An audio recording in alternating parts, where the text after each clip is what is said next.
Kembali lagi dengan saya Tulus di kata-kata Tulus. Kali ini kita akan membahas yang sedang hot, berita-berita hot, khususnya di mana berita ini mengenai pariwisata. Kenapa pariwisata? Kita tahu baru-baru ini ada berita tentang penurunan status dari bandara internasional ke bandara domestik, yaitu ada sekitar 17.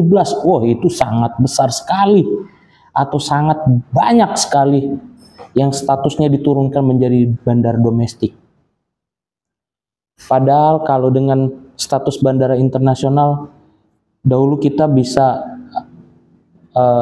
kita sebut bahwa banyak wisatawan internasional akan datang.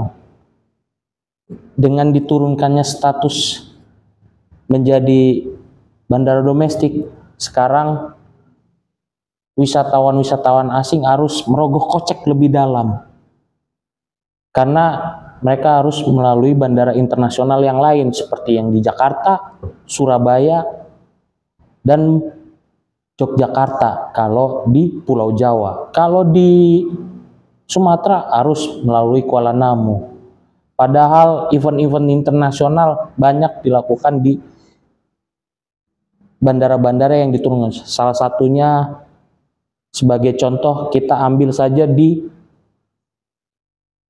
Sumatera Utara, yaitu Bandara Silangit yang sekarang statusnya menjadi domestik. Padahal potensi wisata Danau Toba itu sangat tinggi. Kita tahu di Danau Toba sendiri banyak event-event internasional. Salah satunya adalah event F1 Powerboat. Kapan lagi kita nonton para sebutannya motor-motor air, ya kan? Itu hanya ada di luar negeri. Sekarang kita bisa menikmati.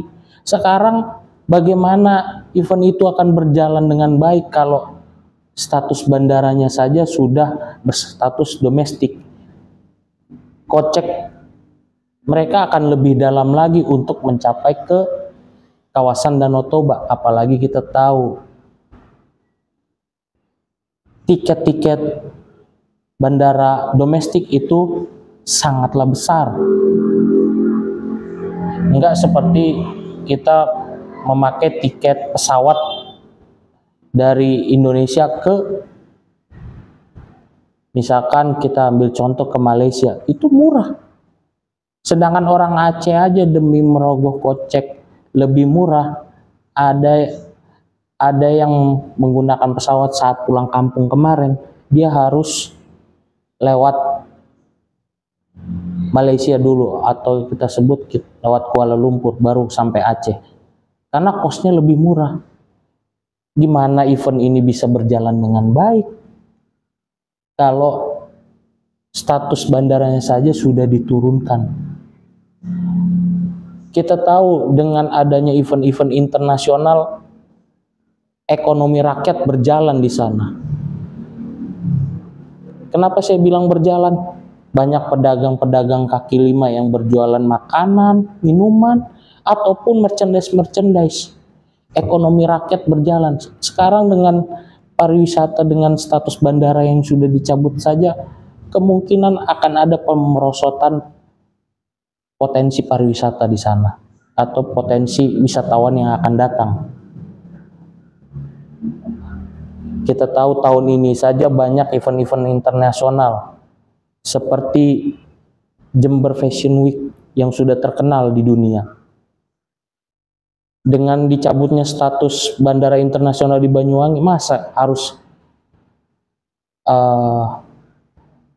pelaku-pelaku atau orang-orang yang ingin ikut Jember Fashion Week harus lewat Surabaya dulu menuju Jember? Padahal kalau dengan adanya bandara Banyuwangi, itu kos mereka akan kecil untuk mencapai ke Jember. Dan potensi-potensi wisata yang lain pun dengan statusnya diturunkan akan mengurangi wisatawan yang datang. Itu sebenarnya berita ini muncul, sudah banyak para pelaku, khususnya pelaku usaha di bidang travel itu mengeluh karena dengan dicabutnya bandara internasional ke domestik itu membuat mungkin usaha mereka akan mengalami pemerosotan atau penurunan yang sangat signifikan. Ini tidak lain dan tidak bukan karena sekarang pariwisata itu atau Kementerian Pariwisata dan Ekonomi Kreatif berfokus pada proyek strategis nasional yang dimana mereka berfokus untuk para investor-investor yang ingin menginvestasikan di bidang pariwisata. Kita tahu ada BSD dan terakhir itu ada PIK, 2 kawasan wisata yang akan dikembangkan sehingga yang lain ditinggalkan. Bagaimana ekonomi rakyat mau jalan, dia lebih mementingkan investasi dibandingkan. Walaupun investasi itu akan memunculkan ekonomi baru, tapi local culture kita juga akan kehilangan, atau kita sebut pedagang-pedagang lokal akan hilang dengan sendirinya.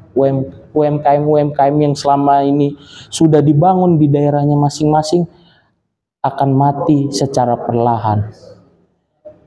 Saya sebagai seorang yang cinta dengan tanah air mengingatkan untuk pemerintahan selanjutnya, tolong dihentikan kebijakan-kebijakan yang salah seperti ini, karena seharusnya negara membantu masyarakat, tetapi ini lebih mementingkan para pengusaha-pengusaha yang lebih banyak duit. Itu juga belum tentu bisa berjalan dengan baik. Untuk selanjutnya kita akan bahas proyek strategis nasional di konten selanjutnya.